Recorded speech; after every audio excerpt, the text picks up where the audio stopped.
Hey, what's up, guys? Welcome to the Scott After Dark channel. I want to start off with how things are going to work for right now. I did a poll on my Discord a little while back, and here are the results. So, for the time being, this is how my audience wants videos to be formatted. If you don't like it or you want it changed, head over to the Discord, vote for how you want the videos to be made. And without further ado, I hope you guys enjoy the story of I work at a 24-hour pet ER, and we had a patient that wasn't an animal. The man walked in at 2 a.m., dragging something black behind him. The way it moved didn't sit right, neither did he. The receptionist felt it immediately. It was the way he walked, stiff and uneven, like a scarecrow, with one leg shorter than the other. He hid greasy blonde hair beneath a 10-gallon hat, spurs clicking as he moved. I watched the security footage later. His lips were white and thin, his teeth crooked, his mouth twisted into a half smile, like he was seconds from laughter. He was dragging a massive black Rottweiler. The dog resisted, back paws sliding across the floor. The camera didn't pick up sound, but later the two gals at the reception told me that he said, "He's acting possessed." They handed him intake forms. He hobbled back to a bench. I watched through the camera lens as another client holding a cat carrier slid away from him. I looked up his paperwork. The address led to some warehouse out in the scrublands, 3 states away. The name seemed fake too. Keaton. No records, no online presence. It didn't seem to fit him. But the dog's name, Mutt, that was the only detail I believed. You might wonder why I checked. It's not a standard protocol. I don't usually do this, but the events of the last few nights led me to my search. When he handed the paperwork back, he sat down again, dragging the dog with him like a sack of flour. He leaned against the wall, arms folded, eyes fixed ahead. He moved like a corpse, propped upright. His dog didn't even move much, either. It sat there waiting. We see a lot of characters here, some aggressive, some kind, but this man, something about him was wrong in a way I can't articulate. I stepped into the lobby to bring him into an exam room. It took him a second to register me, like he was in a trance. Then the smell hit me. Stale cigarettes, gas fumes, and beneath that, something worse. A rotten, greasy stench that clung to the air. The dog sat still, vacant, a husk. It was like someone had lobotomized it. As it stood there, drool began dripping from its mouth, pooling on the floor. I introduced myself and got to work. "So, what's going on with Mutt today?" Keen didn't answer right away. His eyes drifted to the ceiling, like he was staring at something and fluttered the air above us. "Oh, he's acting right. He ain't been eating much." This is usually where clients start rambling. Some could go on for hours if you let them. He had decided he'd given me enough information. He sat staring at the ceiling through those dirty locks of hair. When I knelt to take the dog's heart rate, the second my fingers touched its skin, wrongness crawled into me. That tingle before lightning strikes, that creeping dread when something awful is about to happen. The vitals were normal, the heart rate, breathing, but its skin was cold and its temperature was 97 degrees, lower than we like. I checked its skin, seeing how dehydrated it was, but when I peeled back its loose lips to check its gums, I felt a jolt of unease, like I was too close to something I shouldn't be. The gums were pale, the pupils locked onto me, dilated. The feeling of unease was sickening. "Don't turn your back on him," the man said. I paused mid-turn. "Excuse me?"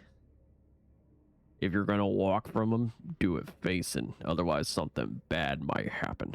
I exhaled, irritated. He watched me get close to the dog, lean in, take its temperature, listen to its heart rate, yet now was the time he decided to warn me it was aggressive. I liked this situation less and less. The man, the dog, the way this whole situation ached in my gut. I backed away, facing the dog. It watched me like I was prey, like I was meat. Few moments later, our on-site emergency veterinarian, Dr. Harkham, came in. Old school, no sense. He and Keaton exchanged few words. The vet recommended blood work and an overnight stay with an IV fluid drip. The dog needed warming up too. He'd never lost that dumb smile, that half-cocked grin, like something was hilarious, but he nodded, accepted the treatment plan. We went to take the dog into the back treatment area. I slipped a muzzle on it, of course, and that's when I noticed how the dog refused to walk. The owner had dragged it behind him earlier, but now it wasn't acting lethargic. I could see its eyes. It was choosing not to move. It was being obstinate. I had a larger male staff member, Ryan, carry the dog for me. As he picked it up, he glanced at me. We didn't exchange words, but I knew he felt it too. Not only the dog, the air itself seemed to hum with an unearthly feeling. When we went to draw its blood from its jugular, it didn't even react. Ryan held the dog steady, hands firm on either side of its head, jaws open. The needle slipped in, the syringe filled. The blood felt lukewarm. It didn't feel like it had just been pumping through a live body. I ran it through the machines and confirmed mild dehydration with some elevated lipase values indicating mild pancreatitis. We placed it in a heated kennel, tucked it under blankets, and hooked up the IV catheter. Keaton was gone, but relief was fleeting. Mutt remained, and with him came something unseen, a presence thick as fog, pressing it from all sides. That was 3 days ago. That night was quiet, rare for an emergency hospital. We had another dog kennel 2 spaces down from the Rottweiler. It was a cattle dog and had undergone emergency laparotomy. It had been doing fine, normal vitals, good appetite, responsive. 2 hours later, I crossed into the back animal ward to check on it. The cattle dog was dead. It had torn open its own incision. The cone lay discarded. It hadn't just licked or nibbled, it had utterly and completely dismantled itself. Even when coils of intestine unfurled from its abdomen, it kept biting at those guts. The dog had attacked its own innards as if they were coiled vipers waiting to lunge. The dog was in a wet slump, head limp against the floor. The dog ran in bright ribbons, swirling towards the kennel drain behind him. I heard the gentle slurp of the blood sucking down the drain. The kennel was a bloodbath. It streaked the walls, spattered the ceiling. His intestines had leaked a mixture of bile and digested sludge. The cattle's dog eyes were vacant orbs, glistening in the light. I stood still for a moment, taking in the horror, the scope of this violence. And 2 kennels down sat Mutt, eyes focused on my task, no expression on his stoic face. Fluid drip running, heater humming. There was only the sound of the blood in the pipes. Mutt didn't pant, he didn't whine. His eyes reflected on the fluorescent light, and for one sickening second, they looked almost human. Dr. Harkham made the call, but I heard every word, every choked sob through the thin walls of her office. The owner didn't cry, they wailed. I'd seen plenty of death in this job, but this was different. This wasn't bad luck. Something else had its hands in this. The mood in the hospital shifted palpably. In all my years, I've never seen a dog unzip itself like a gym bag and spill out its intestines. His eyes followed every movement. The bloody towels, the mop buckets, the cattle dog-sized body bag, zip-tied and labeled. That night was quiet, but it didn't feel like a break. I imagined it was in a field staring at thunderheads form, the warships in the distant sky. That feeling was the promise of something worse to come. At some point, hours after the cattle dog's death, I heard the steady beeping of a monitor from the kennel ward. It was the IV pump hooked up to Mutt. I didn't want to go over there, but I did. I brought Ryan. We slipped the muzzle over Mutt's head. He didn't resist, didn't flinch. He let it happen. His eyes followed the movement of our hands as we buckled it behind his head. Only his eyes moved, 2 dark orbs. He was digesting the scene around him. It felt like he was leaning and listening. The dog had nicked the IV line beneath its paw. We moved it aside, smoothed it out. That should have been it. A simple fix. But as we turned to leave, the light above his kennel flickered. At first, we saw a slight flicker. It was barely noticeable. Then it sputtered, dimmed, and cut out completely. The kennel dropped into shadow. Ryan and I froze. The only light now was a faint glow from the hallway behind us. We exchanged a glance. Neither of us spoke. Neither of us wanted to acknowledge what we were feeling. The air in the room, heavy, buzzing, like the static before a storm. Then the two tube lights from Mutt's kennel flared so bright it hurt to look at them. A pop, then a sizzle, and then they died. Everything was silent. Ryan's back was to Mutt. Mutt lunged. It was a surge of violence, even with the muzzle strapped tight, a blur of black as Mutt's body lunged forward. The muzzled face rammed against Ryan's side, smashing into him again and again. Ryan screamed. The dog was silent except for the mechanical snapping of his jaws, working beneath the muzzle, spittle flying. Ryan twisted, trying to stand, but the sudden attack had taken him off guard. I reacted without thinking, threw open the kennel door. Mutt rammed into Ryan again, harder this time. The sheer force knocked him off balance. Ryan writhed around to grab at Mutt. The moment he faced Mutt, the dog stilled.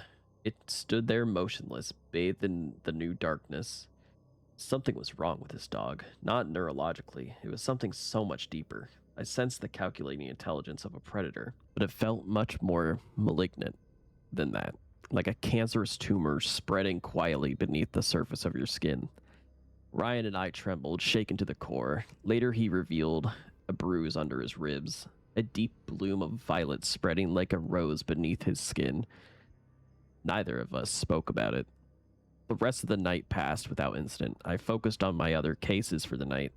I worked with a Chihuahua hacking through pneumonia, a Persian cat with seizures, and a tabby cat with proprioceptive issues in its forelimbs. I went through the motions, but my mind was elsewhere. Ryan seemed dazed, like something fresh had broken inside of him.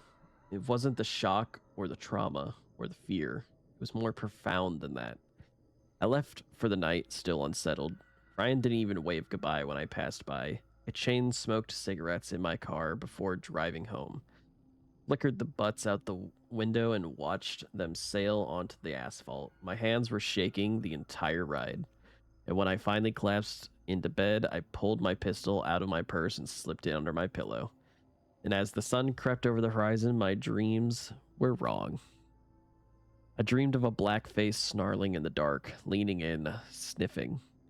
Eyes like hollow pits, endless swirling galaxies within. I felt the far-away sting of teeth sinking into my flesh. Not a bite, not an attack, but a slow, deliberate pressure, easing into my skin. When I woke, my sheets were damp with sweat. When I came in for my shift that night, I felt a deep sense of disappointment the second I walked past Mutt's kennel. He was still there, heater purring, eyes following. The lights above his kennel were still blown out. The ones beneath them had started to flicker. Ryan called out sick, said he's been throwing up since that night before. I had a feeling there was more to the story, but I didn't have time to dwell on it. I shot him a text wishing him well. He read it, yet he didn't reply. And that sinister, eerie man who called himself Keaton, his phone went straight to a dial tone. When he tried calling for a case update, he wasn't coming back. He paid half his bill up front in crisp old $100 bills. We weren't getting the other half. The night was busier. I told my manager we shouldn't put any other dogs in the ward, but we didn't have a choice. Our small animal ward was on the other side of the building, but the larger dogs, they had to go there. We admitted a Great Dane with liver disease. There was nowhere else to put him, so I placed him in the kennel farthest from Mutt, 2 down from the cattle dog that had ripped itself apart. When I went back to check on them 10 minutes later, I stopped cold. Mutt's kennel was wide open. The latch was undone. The door swung open. He wasn't on fluids anymore. Someone must have taken him off. There was no beeping fluid pump, and there was no sign of how the door had opened by itself. This part of the facility was desolate this time of night. Mutt was sitting right at the threshold, slack-jawed and unblinking. I shut the kennel, latched it, and left the room. I returned with 2 plates of food.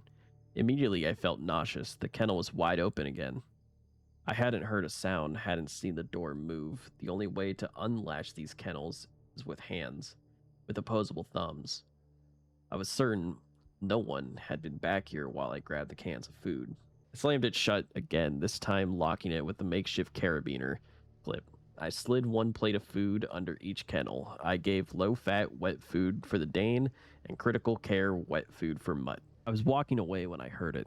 A sound that froze me. Not a growl, not a whine. It sounded like someone trying to speak while gargling a mouth full of water, like a deep male voice gargling on words before spitting them out. It was the sound of a dog trying to talk. I turned. Mutt sat there, silent now. Something tingled in the air, a musical conductor guiding along an orchestra.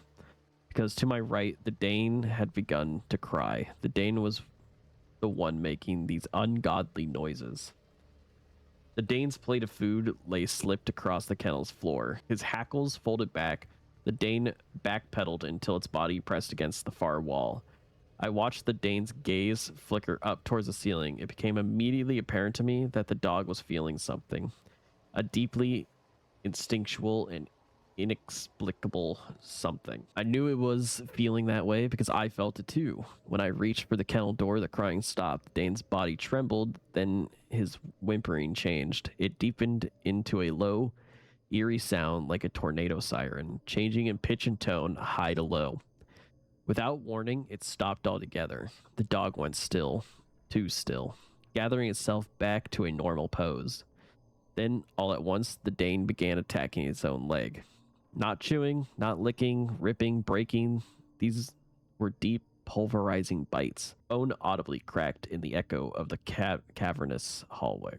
Blood spattered the kennel floor. It wasn't a dog in pain. It wasn't a dog in distress. It was something else. The dog was destroying itself with purpose. I couldn't go in there. If I did, he'd likely redirect his aggression onto me. He would send me to the hospital if I tried to intervene. I turned and ran, shouting for help as I sprinted through the clinic. Dr. Harkham and two other techs, Angie and Denise, came rushing out of the exam room, the hallway filling with the sound of my frantic screaming. I grabbed a rabies catch pole and beat them back to the kennels. The Dane was still biting, not a rabid and frothing frenzy, but instead an oddly calm and intentional one. The flesh of its leg hung in shredded tatters, tendons, and the suggestion of bone beneath. Blood spurted like pulsing shots from a water gun in rhythm with its heartbeats. I slipped open the kennel doors and looped the catch pole around its neck, tightening it hard in a retching movement. I maneuvered its head enough to stop it from lunging at its own body. It snapped at the air, frantic, without even a hint of pain or emotion behind it. Then it latched onto the metal pole. Not out of panic, not out of rage. Out of a bizarre corruption of instinct. The sound was unbearable, teeth breaking against metal, splintering, shattering. The flesh of its own leg was gone. A ragged mess of meat exposed to the air that flapped as it chewed at the metal. I saw part of a fractured canine fall out of its mouth. The catchpole was bloody, dented, but holding firm, withstanding each powerful bite directed at it. The dog was weakening by the time Harkham arrived, slumping over in the drenched puddle of its own blood. By the time we managed to inject a sedative, it was too late. The blood loss was too severe. The Dane collapsed to the floor, body twitching, biting at the air. It wound down like a toy with dying batteries, its eyes glazing over before going limp. Out of the corner of my eye, I saw Mutt, lips pulled back in a snarl. When is that fucking dog going to leave? I snapped, pointing at him. Dr. Harkham shot me a sharp look. Blood streaked his white coat. His eyes were dark, hollowed with exhaustion, brought on long before Mutt entered our lives. Something is wrong with it, I insisted. With him. All I see is a dog who mutilated itself in our care and then bled out. Mind you, this is the second one in 2 days. Don't worry about that fucking dog. He gestured at Mutt empathetically. We have bigger issues here. I have another owner to call, another person I have to tell their pet killed itself under my watch. God, this is a mess. He flicked blood from his fingers, dragged a sleeve across his face. He was years past burnt out, a shell of his former self. He couldn't see what I saw. Couldn't see the way Mutt watched. The way his eyes lingered over the carnage pooling beneath my feet, like he was enjoying it. Dr. Harkham sighed, rubbing a hand down his face. We tried calling that creepy bastard again. Numbers out of service. He ditched the dog on us. That meant we had to rehome it. It could take weeks. Couldn't take weeks with him. None of us could. And as I looked into Angie's eyes, I knew she felt the same. And over the next few hours, the hospital settled into an uneasy silence. The night shift pressed on, but something had shifted. We were all exhausted, hollowed out by what we'd seen. The cattle dog, the Great Dane, the blood, the 2 blood-drenched kennels we had to clean. Mutt still sat in his kennel, untouched food sitting at his feet. The heater hummed in background. 2 more lights flickered out while I cleaned.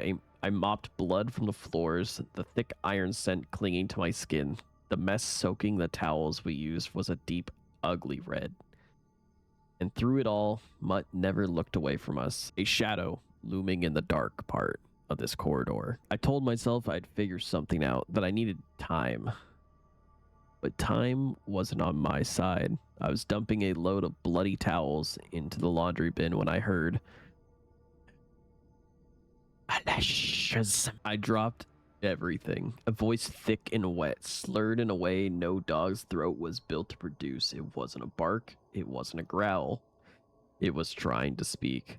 And what came out wasn't a sound. It was a name. My name. Allison. I turned, stomach lurching. Mutt was sitting in his kennel, still. Muzzle slack, drool pooling on the blanket beneath him. His pupils seemed to swallow all the remaining light.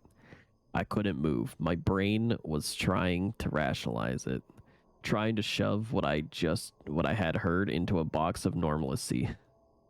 Maybe I misheard it. Maybe it was the pipes or a monitor. Then the stench of rot hit my nose, like a sniff of smelling salts. It was not the usual smell of the hospital, not the faint antiseptic and animal musk that's always clung in the air. This was meat left in the sink for weeks. This was something dead, wedged into the unseen cracks of the world. It was a volatile and overpowering scent consuming anything else in the room. And I realized then that the smell I'd caught when Keaton first walked into the lobby, that greasy, putrid stench, it hadn't been him. It had been Mutt all along. I felt a desire deep in my core to run, and so I did. I scooped up the blankets off the floor, shoved them into the laundry bin, and bolted. My hands shook as I crammed the lid shut. My pulse was a hammer in my ears. Don't turn your back on it. The memory of Keen's words crawled down my spine like a cold hand. He's acting possessed. I knew what Mutt had tried to do to Ryan. I knew what he had wanted to do to me. And now I knew I wasn't waiting for him to act. I was going to kill him. I kept my head down the rest of the shift, biding my time. My mind wasn't on the cases I took. I worked on autopilot. I went through the motions, but my body was moving without me. And when I got a moment alone, I pulled up 20 milliliters of pentobarbital sodium and phenytoin sodium solution. It's a medication called euthisol. In other words, it's that sparkling pink liquid we in the veterinary field use to put animals down. I drew up enough of the stuff to kill a dog twice Mutt's size. There'd be a discrepancy in the controlled substance log, but I could smooth it out over the next few weeks. A couple of slightly higher doses given on euthanasia cases. If I logged these with enough time between them, I was confident no one would notice. I locked the cabinet, slid the syringe into my pants pocket. By doing this, I was committing a crime, breaking DEA laws. I could lose my license, my career, even end up in jail. But deep in my bones, I knew one thing for certain. That thing in the kennel, whatever it was, it needed to die. The next morning, when I arrived for my shift, the hospital was heavy with grief. Everyone was crying because it turned out Ryan was dead. He'd taken his own life in his trailer sometime after leaving work. No details, no explanation. He was there one day, then he was gone the next. The police had come by to inform us. They didn't stay long, didn't need to. I knew then Ryan's death cemented what I had to do in my mind.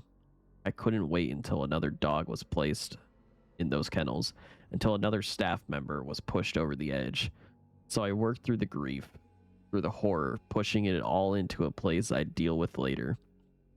I waited for the right moment, a lull between shift changes, when staffing was light. I approached Mutt's kennel. He cocked his head, his eyes tracking my movements. He looked almost expectant. I opened the kennel door and slid the muzzle over his face. My hands moved with sharpness I hadn't felt before. I yanked the straps too tight, a bit of malice in my actions. My pulse was steady. I held Mutt's paw, feeling for the vein, my other hand already slipping the needle beneath the skin. The syringe in my palm felt hot. I pushed the plunger, forcing the thick pink liquid into his vein. It was a heavy dose, too much for even the largest dog, but I pushed every last drop. Normally, euthanasia is instant. A body slumps, the muscles relax, and life fades like a deep exhale. Their eyes stay open, but they flood with vacancy. Mutt didn't move. His chest still rose and fell in slow, steady rhythm. His muscles remained locked, rigid. His pupils, wide and black, never left mine. This dose should have ended him. This dog should be dead. The hallway lights flickered one by one. The bulbs sizzled out, plunging the kennel ward into a profound darkness. The air thickened, heavy with the weight of something unseen. The heater sputtered to a stop. The only glow now came from the exit sign at the far end of the hall, casting a weak green wash over the kennels. The shadows seemed to twist and dance around me. I felt adhered to the spot, unable to move. The door to the kennel slammed shut behind me. My breath hitched. The silence was absolute now, only interspersed with the slow, wet rasp of Mutt's breathing.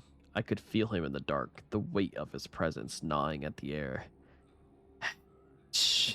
The voice came from before me, deep into the churning pool of shadows, further back into the kennel. A sound like vocal cords cut like strings and hidden beneath a mound of scar tissue, a broken, misshapen mouth trying to shape words. The vowels stretched, dripping with something slick and inhuman.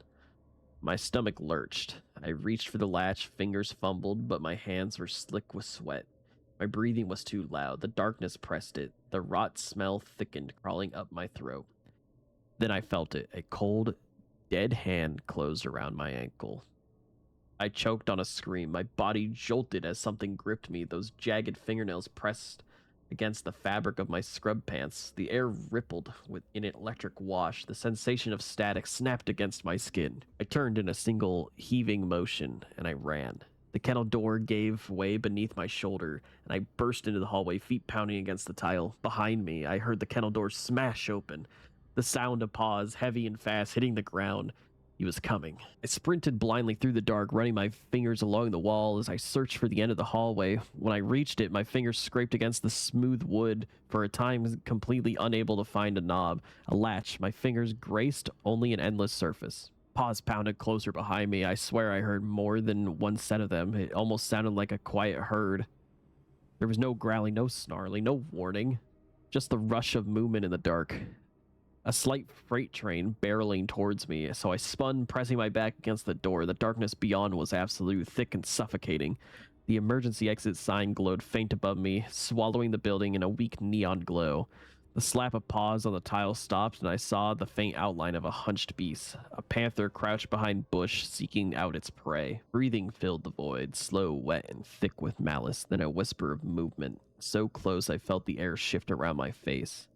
I turned and bolted down the hall. Instinct drove me forward. Without thought or plan, my body simply moved on its own accord. I reached my locker, yanked it open, hands scrambling for my purse. The air shifted, a weight pressed close. I felt it before I saw it, a swirling black hole yawning open behind me. My fingers closed around cold metal, the grip of my handgun. I turned and I raised the barrel towards the faint figure I could make out in the darkness. And I fired. The first shot lit up the hall like a camera flash. In that brief flicker I saw him, that gnarling grin. The second shot, the third. His body jerked and he didn't fall. My ears buzzed with each consecutive shot. In the green shimmer of the exit sign, I saw that his lips were curled back in that awful rictus. The sixth and final shot hit its mark. The left side of his skull caved inward, the muzzle of his face blown apart where the bullet had exited. Even in the thin light, I saw how his jaws sagged open, how the tongue flopped out limp. And even as he fell, his head twitched, a violent, unnatural snap of movement. A thick, wet pop echoed. He swayed, then finally he collapsed in a heap all at once. I stood there, gun trembling in my hands, ears ringing. The darkness still pulsed around me, thick and heavy, pressing in from all sides. Then, footsteps. Shouts, voices. Someone grabbed my arm, yanking me back. The lights flickered, buzzed, then flared back to life, and for the first time, I saw what I had done. One shot had buried itself in the tile, the rest had hit him. Mutt lay on his side, his head a ruin of blood and bone. His chest rose once, twice, then he went still. The bite muzzle was missing. He must have pulled it off somewhere during the chase. I didn't move. The hospital swarmed with police. I don't know who called them or when, but they arrived fast. A slew of questions. I registered almost nothing in my haze. They took me into the back office, my hands still shaking, my ears still filled with phantom echoes. I knew exactly what I had to say. I knew how to frame it. Self-defense. My uncle Philip was a defense attorney. He talked shop often with me on our fishing trip outings together. So I knew a little more than I let on, and I managed to play my part well, and so the police let me go. We wrapped, bagged, and stuffed Matt in the freezer, awaiting cremation, and I took time off work, spent a few days in silence, trying to erase the memory of that voice, trying to ignore that palpable sound of my name in some twisted, malformed mouth. As you likely imagined, it didn't work. The phone rang on the morning of my scheduled return to work. It was a blocked number. Part of me knew the call was coming, as irrational as it sounds, and so I answered. Slow, shaky breathing filled the line. Then he began to laugh, like everything that had happened to me was a hilarious joke. Low, drawling, thick with something I couldn't name. Maybe it was a mouthful of tobacco chew. You shouldn't have killed it, little lady. Eden? His voice slithered through the speaker, curling like a snake around my spine. His laughter built, rising, filling the silence. You've gone and made things so much worse. And as the laughing turned into hollering, the line clicked dead. I sat there, phone pressed to my ear, staring up at nothing.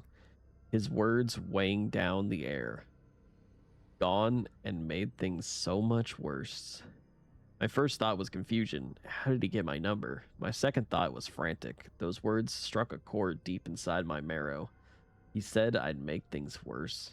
And for some reason, deep in the pit of my soul, I believed him. And that was part 1.